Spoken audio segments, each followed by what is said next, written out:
Le travail des pêcheurs sénégalais est extrêmement physique. La manœuvre consiste à ramener le filet de pêche vers la pirogue à la force des bras et en chantant pour se donner du courage.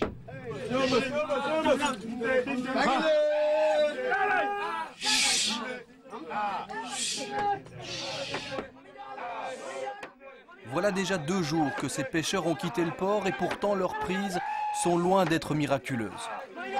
Avant, il y avait beaucoup de poissons, mais maintenant, peu de poissons quoi. Comment ça se fait? Les bateaux là, ils viennent là, ils pêchent tous les poissons. Ah mais pourquoi ça? Il faut parler sur ça.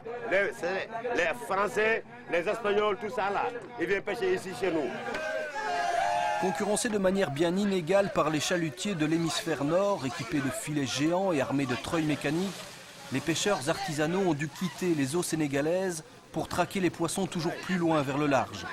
Un jour sont apparues les côtes de l'archipel des Canaries.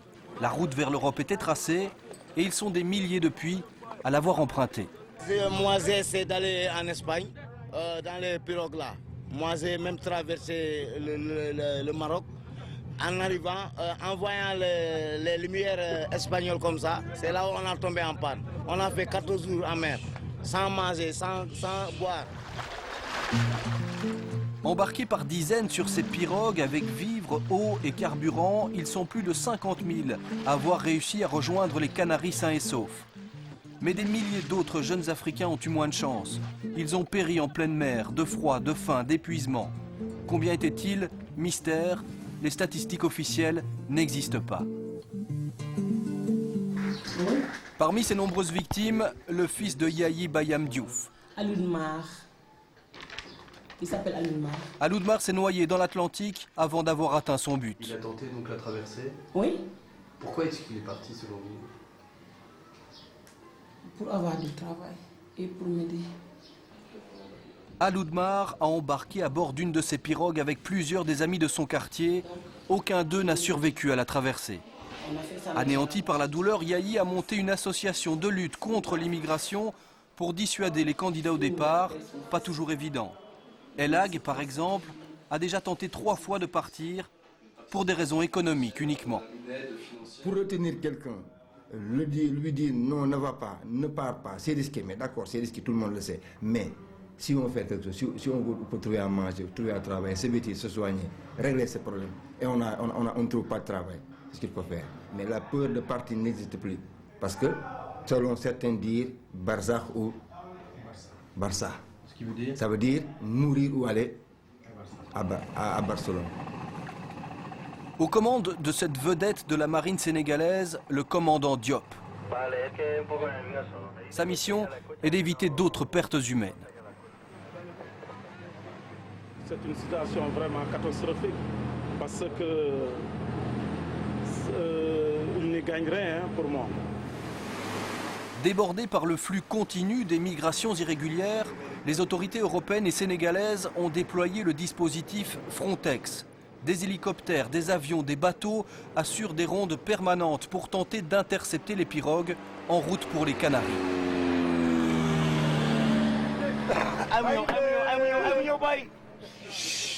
Débarquent des pirogues identiques, parfois un peu plus grandes, parfois un peu plus petites. Combien peuvent-ils être à l'intérieur? Parfois, actuellement, je pense que le maximum qu'on a eu à trouver à l'intérieur, c'est plus de 170 personnes. Dans une pirogue comme celle-là? Dans une pirogue comme celle-là. La peur de partir n'existe pas. Les autorités politiques misent donc sur la peur du gendarme. Mais le nombre de pirogues au large du Sénégal est estimé à plus de 13 000. Autant dire que la tâche est rude. Des fois, tu rencontres des récalcitrants. Il y a des gens qui, si tu leur poses des questions, ils ne veulent pas te répondre. Parce qu'ils croient que tu es venu pour les emmerder, alors que tu es venu pour leur propre sécurité. Frontex est une réponse sécuritaire. Elle aurait permis de diviser par 10 le nombre des départs irréguliers. Mais l'opération coûte cher. Dans l'océan Atlantique, Frontex a déjà englouti plus de 60 millions d'euros. Le ministre de l'Intérieur sénégalais, lui, est satisfait des résultats. À ses yeux, seul compte la tolérance zéro. Quel que soit le prix ou le coût qu'il faut payer, cela vaut la peine de le faire. Mais sur le terrain, on se rend compte pourtant des besoins immenses des populations. Et on imagine sans mal où l'Europe, dans des projets de développement et de coopération, pourrait investir les moyens financiers qu'elle consacre au Frontex.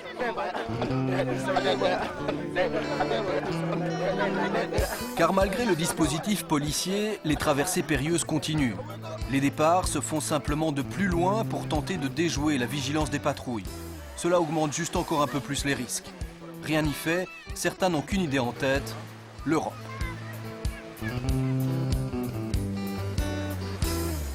Eux, ils passent tout leur temps à se barricader.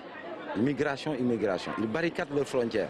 Mais nous trouverons toujours les moyens, toujours nous ferons toutes les combinaisons possibles pour pouvoir traverser ces frontières-là. S'ils sont à ce point déterminés à mettre le cap au nord, c'est que sur place, les conditions économiques sont particulièrement difficiles. Exemple parmi d'autres, cet élevage de poulets, autrefois prospère. Il est aujourd'hui proche de la faillite. C'est la conséquence de la pression concurrentielle mondiale. Au Sénégal, 10 000 emplois ont été perdus dans la filière avicole en quelques années seulement.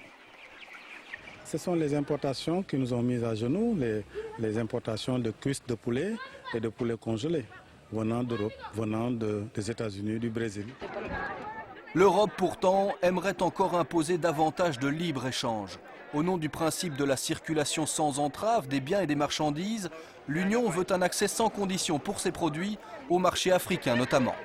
Elle souhaite la levée de la plupart des barrières douanières. Pourtant, nombreux sont ceux qui redoutent des conséquences fâcheuses sur ces économies vacillantes. Effectivement, les oignons viennent d'Europe, le poulet aussi vient d'Europe, le riz vient d'Asie et les producteurs locaux ne peuvent pas faire face déjà à ces produits-là qui arrivent moins chers en fait sur le marché sénégalais et qui peu à peu ruinent leurs revenus. Alors sur les marchés à Dakar, une certaine animosité par rapport à l'Union européenne et à ses méthodes est de plus en plus perceptible.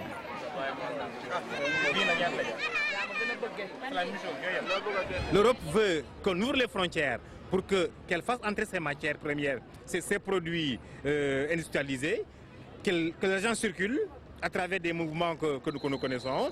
Mais l'Europe n'est pas prête à accepter maintenant que les populations africaines qui cherchent de l'emploi, qui cherchent de l'espace, traversent ces mêmes frontières pour aller trouver l'argent où ça vient. C'est ça le paradoxe, un peu paradoxal quand même. Et c'est incompréhensible de dire on libéralise tout, on fait circuler tout, mais vous restez là où vous êtes, ne bougez pas, attendez-nous, on va vous envoyer à manger. Ceux qui sont partis en Europe ont souvent réussi à améliorer leurs conditions de vie. C'est le cas de Mandiaye Diaye.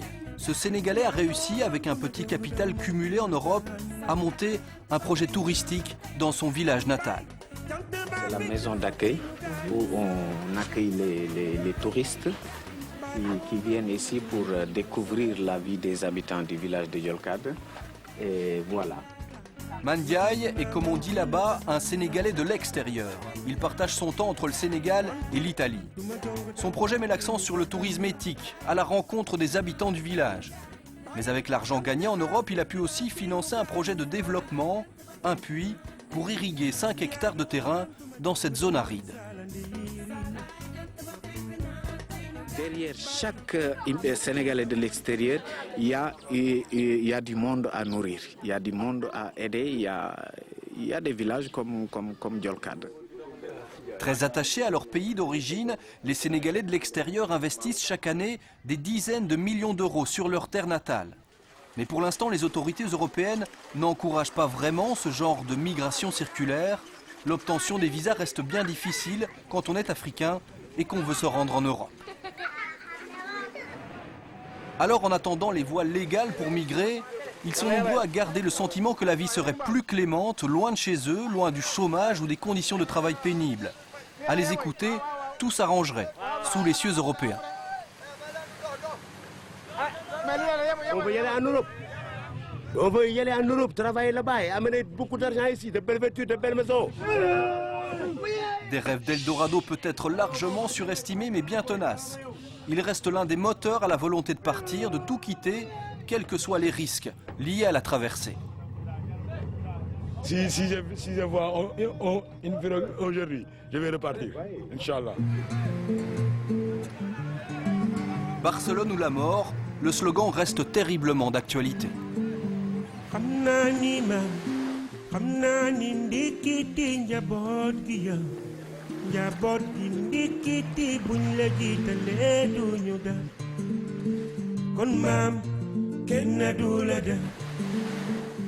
borom kër bu yeew xalaat ni waare